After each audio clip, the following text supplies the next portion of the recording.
Hey, what's up? This is Lauv, and this is Breaking Modern Loneliness on World Mental Health Day. I'm excited to share with you guys this panel. It's called Finding Mental Health in Community.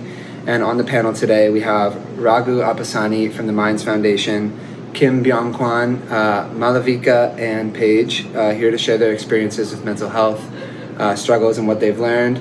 And I hope you guys enjoy. And remember, if you are struggling or need someone to talk to, there are a ton of resources at loudsongs.com/help. So yeah, don't hesitate to reach out. Hi everyone, I am Dr. Raghu Apasani, tuning in from Los Angeles, California. I'm a psychiatrist here and founder and CEO of the Minds Foundation. An organization started a little bit over 10 years ago, and my vision is to create a world in which anyone, anywhere can access the mental health resources that they deserve. When it comes to mental health, I've realized through my experience that community and the power of storytelling are two of the key factors when it comes to healing. And so the community helps people feel very supported, and the storytelling can really help people feel no longer alone with their emotions and left out in the dark, even when sometimes their shadows have even left them. And so I'm truly honored today to have three amazing artists and musicians with us to talk about their journeys, their art, their music, their own communities, and some special takeaways for all of you, and how you can kind of help foster that community in a time that physical distancing and other obstacles in the world have created some unforeseen turmoil, let's say. So just to start, we'll start with Molly, and then we'll go to BK and Paige. How has the community in which you grew up shaped your own mental health journey? So sort of thinking about environmental, social, and cultural upbringings and how they might have played into your sense of community going through your own journeys. So I grew up in an Indian family, which I feel like kind of should explain a few things. Mental health wasn't really a topic that people spoke about too much, maybe until a few years ago. And this is only after a few people in my family had actually gone through something that they actually need to get help for, or they started to accept that therapy was a way to, deal with something. But before that, it was a very, very much of a, oh, you're having a bad day, get over it, kind of an attitude towards things. But I mean, in a way, that was a good thing because, we kind of, for the most of our lives, we lived without thinking that it could be possible to have mental health issues. But only when, puberty and teenagers caught up did we actually realize there's so much more to it. So I think to answer your question, it was a supportive environment, but then it's still way more different now than it used to be even 10 years ago. Paige, how about you? How about me? I grew up in a really small town where I live in Auckland called Clark's Beach. So I spent a lot of time alone growing up, which kind of encouraged me to look inside my head a lot more.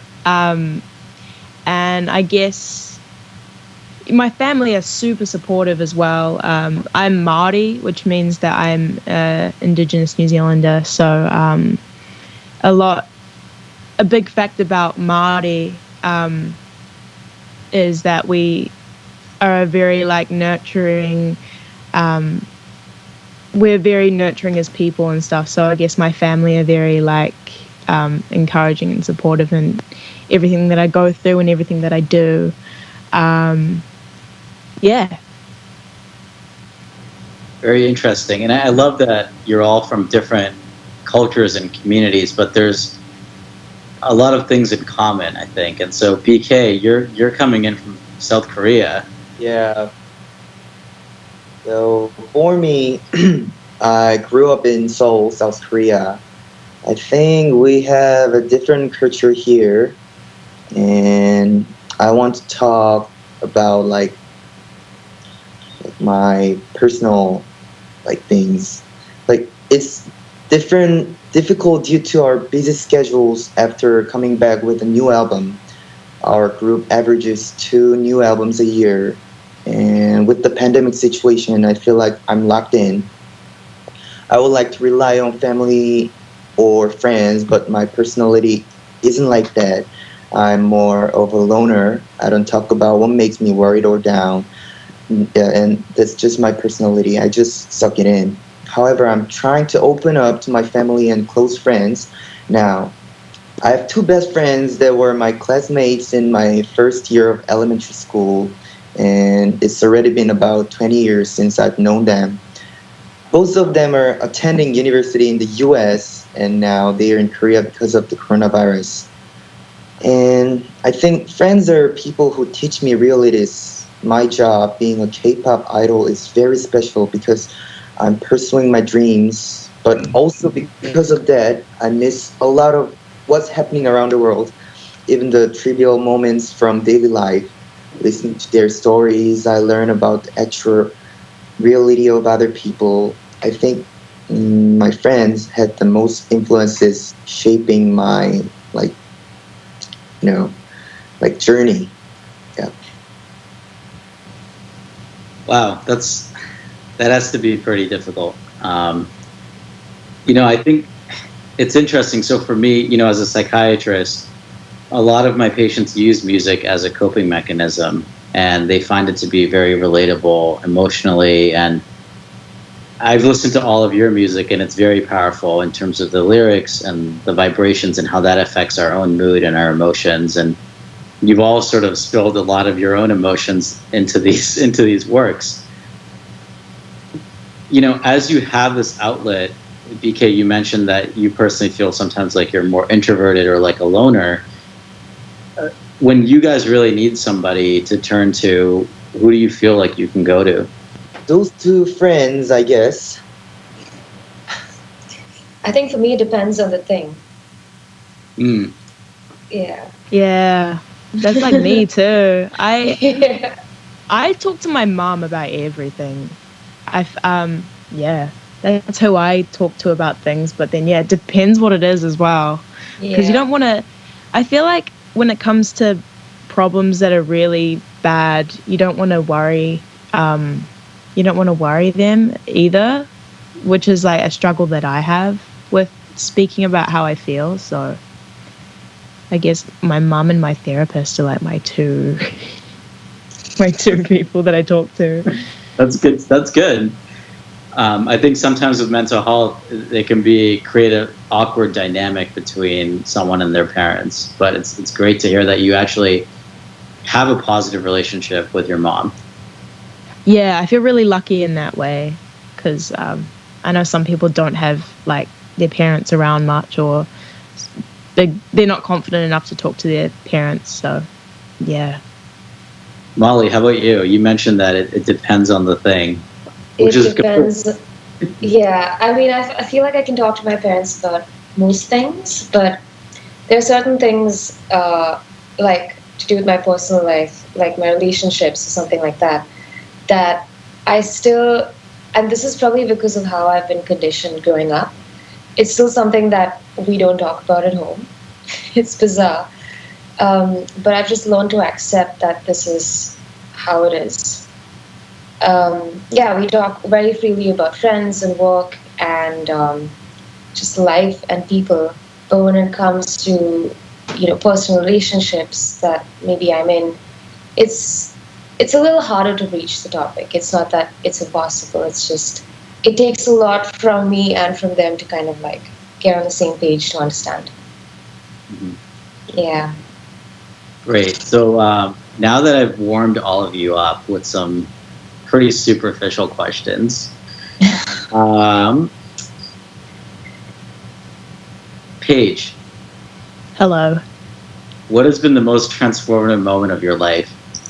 The most transformative moment of my life.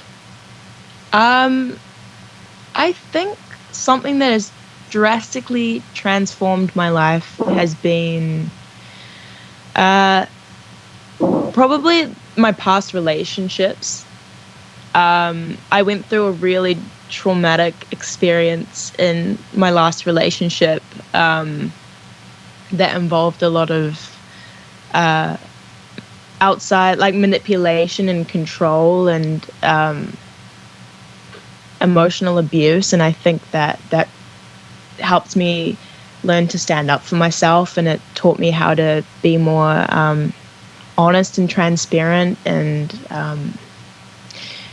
not really let people walk over me in a way. It taught me not to be a people pleaser. It taught me to be more unapologetic about who I am. So yeah, that's probably something that's helped me spiritually and even creatively as well. But yeah, that was a big part of my life that helped me change for the better.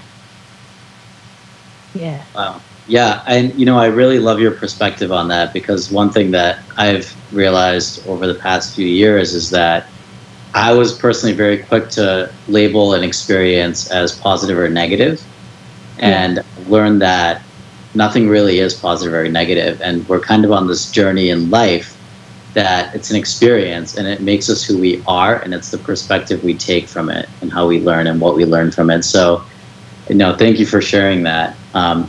BK, what about you? What's been a very pivotal or transformative experience for you?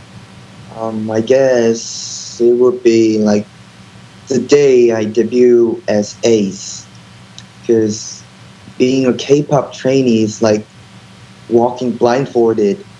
You don't know when you'll debut and if you'll do well. I think I injured it just because it was my dream, and now I debut. Yeah. That's pretty powerful. Yeah, I mean, from what I know about K-pop, it seems like a very competitive, high-stress environment until you get to that moment that you just described. And I'm sure it continues to be very stressful now that people know you. Yeah. Molly? For me, it would be moving to Bombay from Chennai, because that was a decision that came purely from me. It wasn't motivated by, moving for a job or because of circumstances. It was something that I just chose to do for myself, to start from zero and kind of nobody anything. So I think that was definitely, it was the moment that changed the way I think and the way I act and everything. Yeah, wow. That is a really big move. And, I think all three of you have done something that, I guess, from maybe the cultures you come from or the backgrounds, like, you didn't necessarily follow a script that someone might have planned for you. And you went into a field of music and, that has a lot of uncertainty, but clearly you've thrived in many ways. How have you used, I guess, let me frame it this way. What attracted you to music, and how have you been able to use it as a form of healing throughout your journey as you continue to go through it? And any one of you can start. Okay, I'll go. I feel being honest with what you write is something that people can always see through. If you sort of put on a facade when you write music, I think people's ability to relate to what you're trying to say is impaired. So I think it's always important to bring your honest, best self to it. Like Paige was also saying, just not be a people pleaser, just do the thing that you think is most authentically you. I know this sounds so generic, but it's really that. Yeah, I agree. I think authenticity, integrity, they really will come back to you if you show it from the beginning. Should I answer? I don't want to speak over anyone. What attracted me to music was that it was such a healing thing for me to listen to music. I also almost selfishly wanted to write songs. I loved relating to songs. I loved listening to a song that really helped me figure out how I was feeling. So I wanted to write my own songs that would help me feel more understood as well. I think that making music is almost like tapping into your subconscious and like really understanding how you're truly feeling. If you're suppressing any feelings, any bad emotions, which is a big healing property in music for me. So, yeah. BK. So, I believe in the power of music. Like, music has influences on people. Sometimes it comforts you when you're weary, and sometimes it maximizes your joy. The great part of music is that an artist writes a personal story into music, which many people can relate to. And for me, I was always like music, dancing, and singing.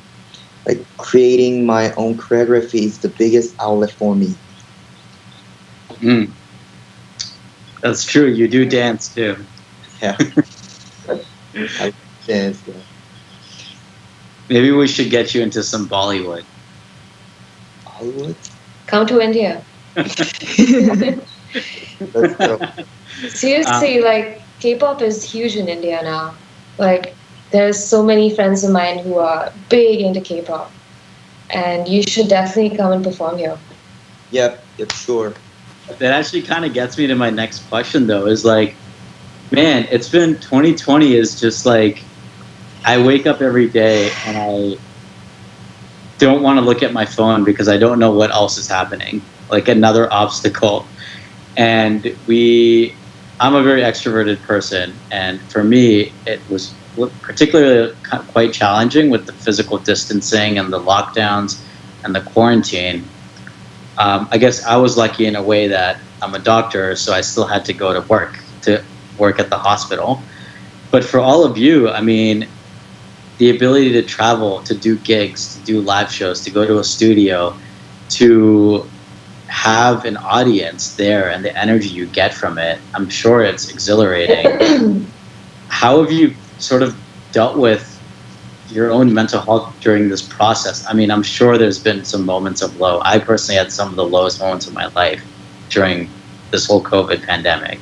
Can you share a little bit about maybe your journey and how you've been able to foster some community during this whole process when you have those moments of being really low? It was really hard in the early days of coronavirus. Like, I couldn't go to gym. So I like to work out or meet friends and have some dinner. Since then, I've been into it so deeply that I've been having a hard time mentally. But the ACE member helped me a lot. So I've been trying to be positive these days. If I show my gloomy side to my fans, I feel like it's not a right thing because I think that I'm not the only one having a hard time. Like, the whole world is suffering at the same moment. I'd rather be more helpful for my fans. I think I've matured a little more. And to be honest, that's the biggest change I felt for myself. And I really hope to go tour soon. And Bollywood too. And that. for sure. Molly or Paige, either one of you.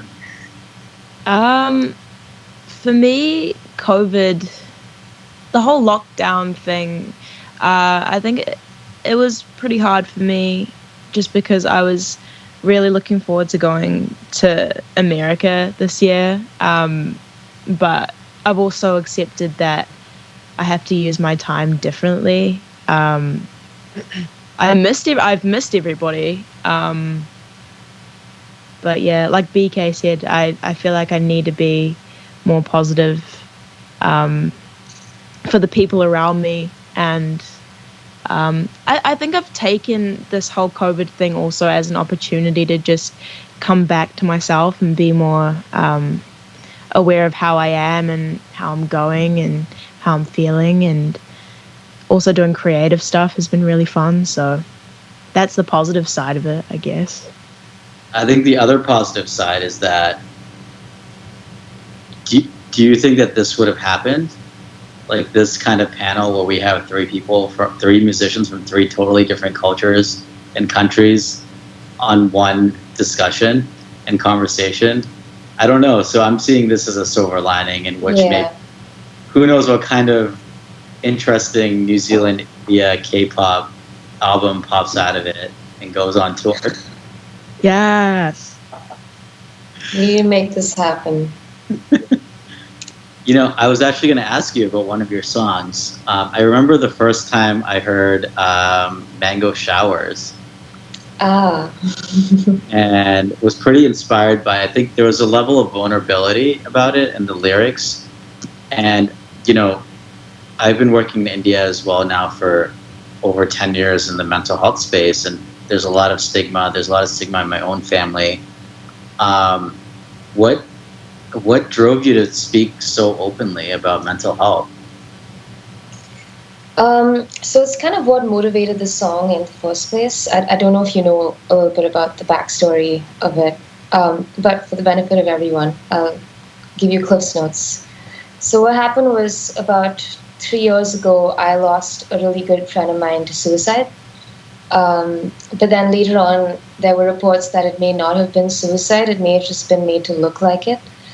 So there was a lot of talk about exactly what motivated it. And I already wrote the song about the fact that sometimes you see the signs before something actually happens, and then it's like an "I told you so" moment. So Mango Showers was that song. But after my friend passed away, when I decided to release the song, I decided to, initiate a conversation about mental health. Also initiate a conversation about something very specific in the entertainment industry, and that is being taken for a ride by contracts that you sign and people that you choose to work with on a long-term basis. A lot of artists who are up and coming, and I'm sure maybe you've all had a brush with this before, you tend to feel like you need to compromise on yourself in order to please this label head or someone who's going to give you gigs in the future or something like that. And very often that compromise is something that leads to further compromise, and it gets down a really bad path. So Mango Showers is really my way of trying to tell a lot of up-and-coming artists to be careful about what they sign on to and who they work with. So that was really it. Yeah, that's really powerful. BK, I actually, I'm interested because you've gone through this. We were talking earlier that you did so many auditions. Yeah. And you went through this whole process and you didn't know when you would debut.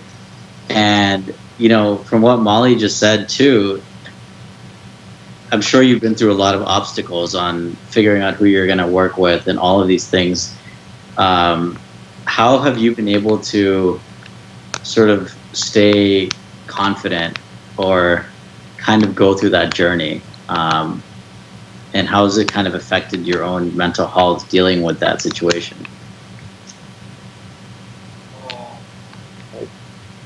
Like I said, I help my members a lot.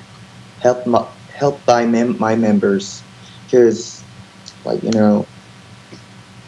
I usually don't feel confident at everything, and like I said, I'm a loner.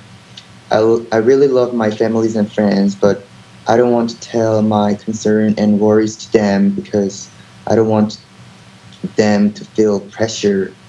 So, my nearest people is my members, the ACE members, and they help me a lot through going through this training and my dark side of dark days. Yeah.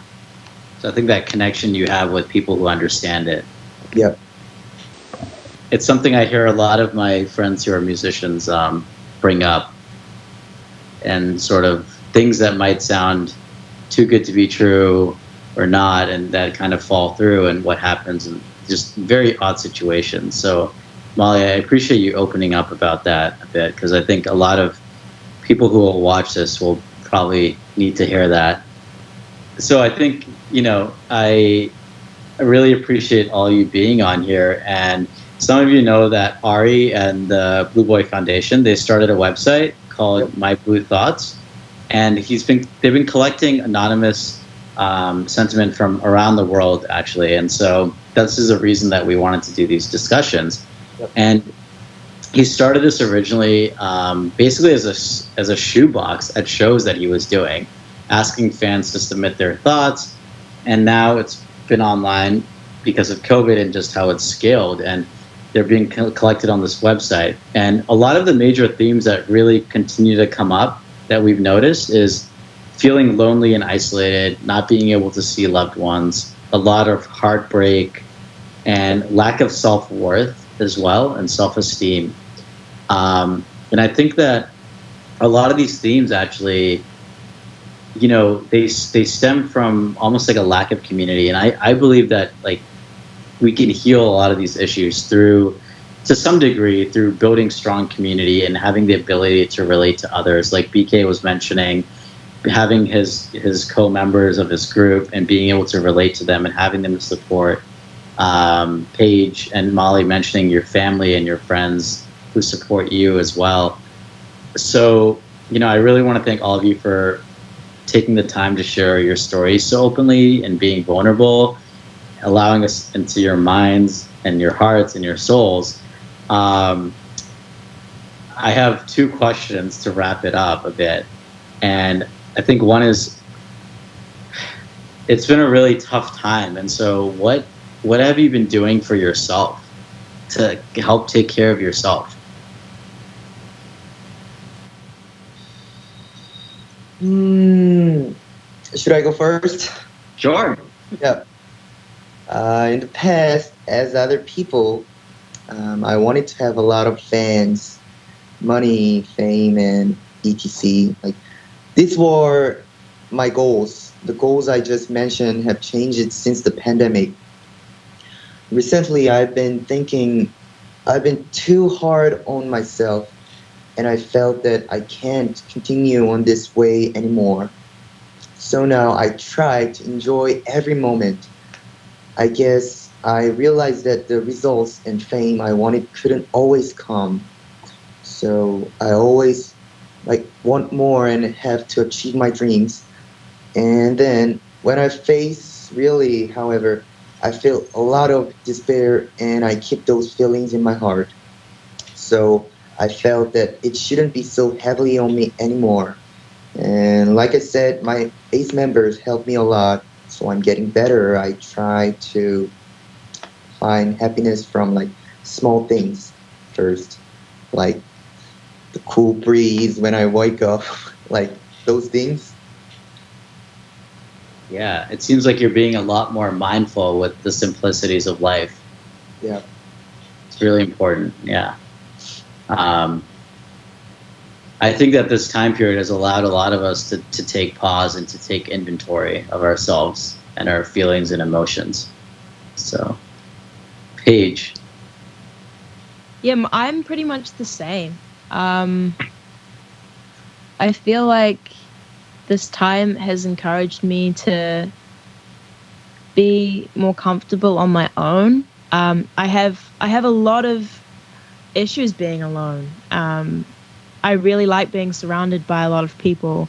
And I feel like it's teaching me to be happy with my own company, which has been a huge lesson for me. And it's taught me to be more creative in different areas of my life. So I've taken up projects and just taught myself how to draw and how to produce music better. And I think this lonely time of 2020 has probably been a really, really good thing for me.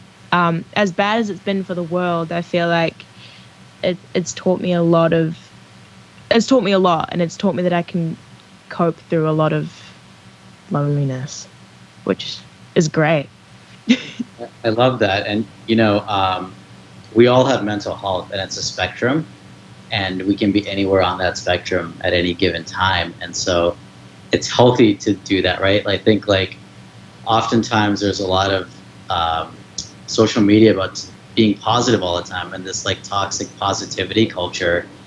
And I think personally, I believe that human perfection really comes from like this ability to actually feel the tears and the joy and the sadness and the happiness and the full range of emotions, right? And clearly you've all been dealing with that. And we've all been dealing with it as a world. The other thing that's real on a spectrum page is loneliness and solitude. They're on opposite ends. And so I think you've actually converted a time of loneliness into a time of solitude, which is where a lot of people can grow. Yeah, I guess so. Yeah. Molly. I'm so much like Paige in a way that I love being with people. I think I'm very much an extrovert in the way that I kind of like derive energy from being around people.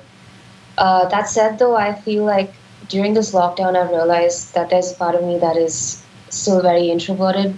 Like I do feel drained when I spend too much time with my friends or with, in a social setting. And so I think for me, the greatest thing that has come out of going through this lockdown is being able to say no to plans, to, things, projects I don't want to be a part of, just for like self-preservation reasons or whatever. But I think it's definitely the biggest, most important lesson that I've learned. Well, I appreciate you saying yes to this and joining us today. This, of course. And then just to kind of wrap up, I shared some of the themes that have come up through the My Blue Thoughts portal. What's one piece of advice that you want to leave for fans and the audience to help them really navigate during this time period and take care of themselves, their own mental health, but also to take care of others and to foster that sense of community for others so that they don't feel alone? Okay. Yes, It might sound like nonsense, but my advice to people worried about pursuing their dream is to just enjoy it.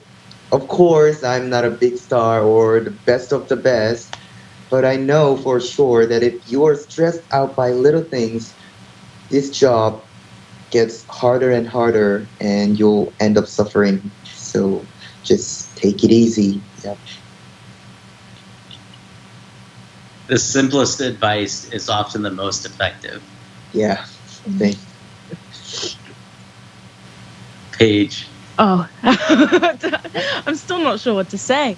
I feel like the best piece of advice I got ever was from my nana, and she's told me that if you treat others how you want to be treated, then the world would be a better place if everybody treated each other how they wanted to be treated.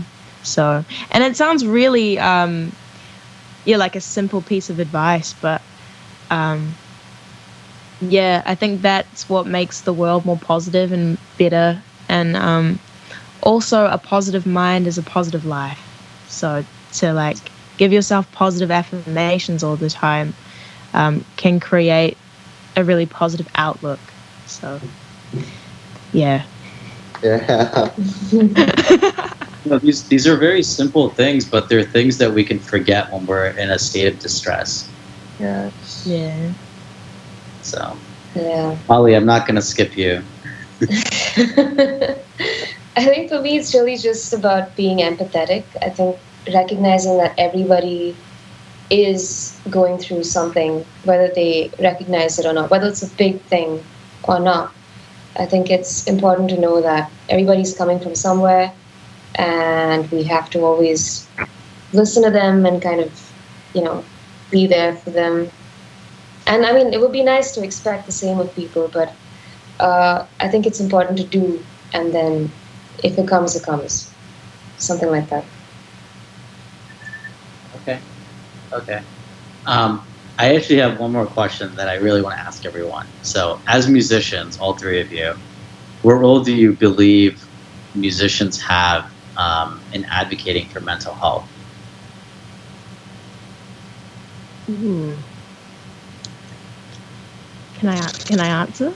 Yes. You don't have to our hands. I'm like, I don't know who's gonna go. Online virtual school.